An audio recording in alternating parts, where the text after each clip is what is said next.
Alors, bonjour nos amis. Maintenant, on va parler sur un composant électronique ou bien électrique, tel que le thermostat.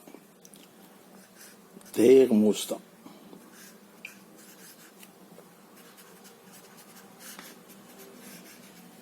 Ok? Alors, qu'est-ce qu'on entend dire par le mot thermostat? Un thermostat est un dispositif permettant de maintenir un système ou des systèmes tels que appareils, machines, moteurs, etc. à une température relativement stable. Ok? Donc, le thermostat a été développé en 1886, oui, par Albert Budz. Albert Budz. Budz. C'est un savant. Donc, qui a donné naissance à la société Honeywell. Il permettait, dans ce temps-là, il permettait de commander une trappe d'arrivée d'air sur une chaudière. Ok?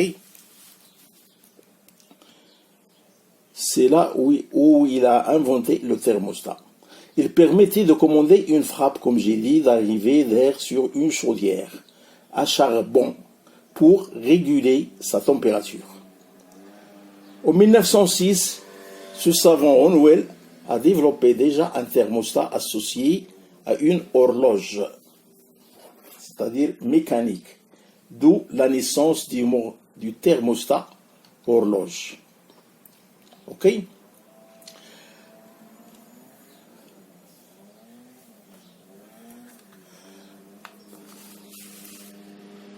Donc le thermostat a longtemps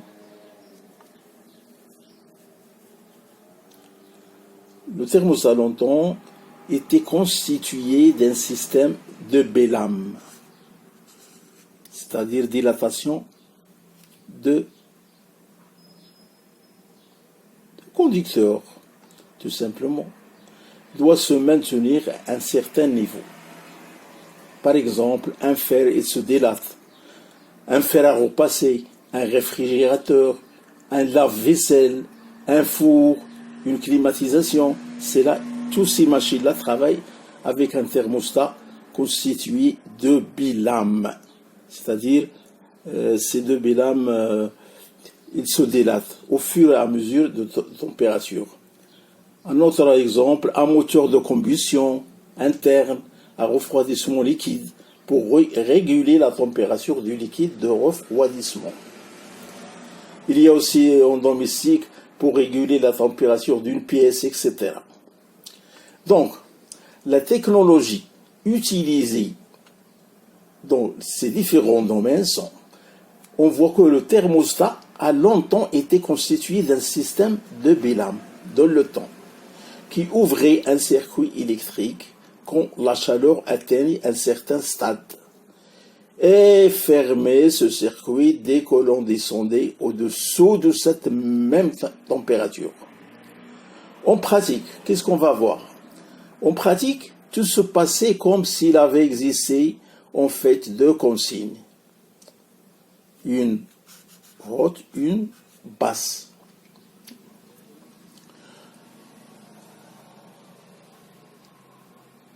Donc on voit que le système thermique possède lui-même une certaine énergie, comparable à l'hystérésis dans le domaine du magnétisme.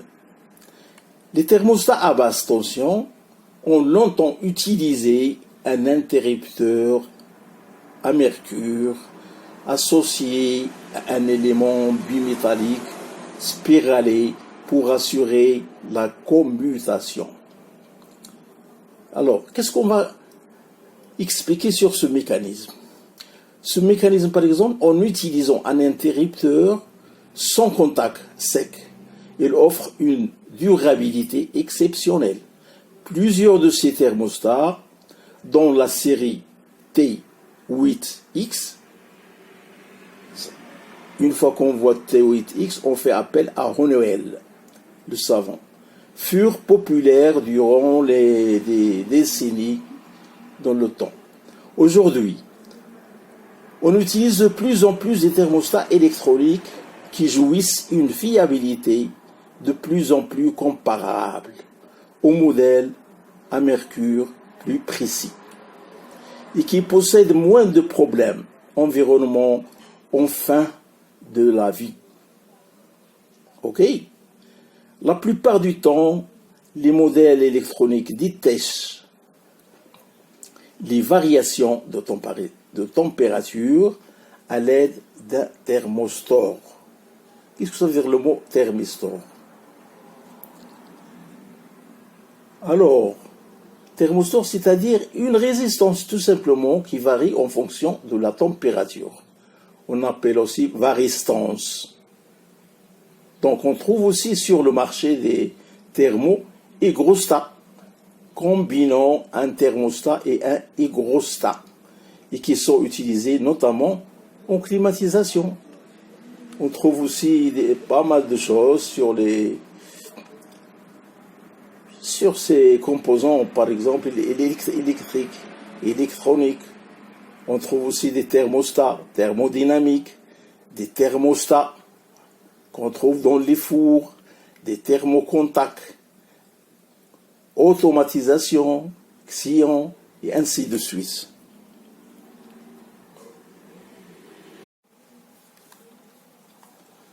Alors, comme j'ai dit, en thermodynamique, un thermostat est un système fermé de température constante, susceptible d'être utilisé pour réaliser des transferts thermiques avec un corps placé à son contact. Par exemple, soit un thermostat de volume, soit un thermostat de volume constant à la température, par exemple, T0. Plaçons ce thermostat en contact thermique avec un système d'épreuve qu'on note epsilon. Et supposons que le thermostat reçoit le transfert thermique élémentaire qu'on note par epsilon Q. Au cours de la transformation infinitisme, l'énergie interne U du thermostat varie entre du qui est égal à epsilon Q. Ok? Conformément au premier principe, le volume du thermostat étant supposé constant, on a par ailleurs du qui est également, par exemple, CV différentiel de T0. Ok? D'où on déduit que dt0 qui est égal à epsilon Q sur CV. Voilà. On aboutira à CV qui est égal à plus l'infini. Alors, comme cette capacité thermique à volume constant est extensive, on en déduit que la taille du thermostat doit être infinie, très très très grande, où le nombre de moles n est infini. Le nombre de moles qu'on appelle n est égal à CV sur CV m qui est égal bien sûr plus l'infini. En pratique, les capacités thermiques molaires de tous les corps étant de même ordre de grandeur, un système S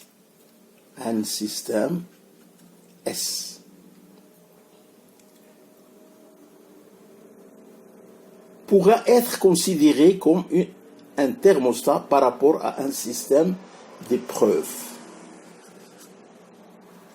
Si, et seulement si, le nombre de moles du système S est très supérieur au nombre de moles du système N, c'est-à-dire N de moles S est très supérieur au nombre de moles du système. Ok? Voilà ce que je peux dire sur le thermostat en gros. Et à la prochaine.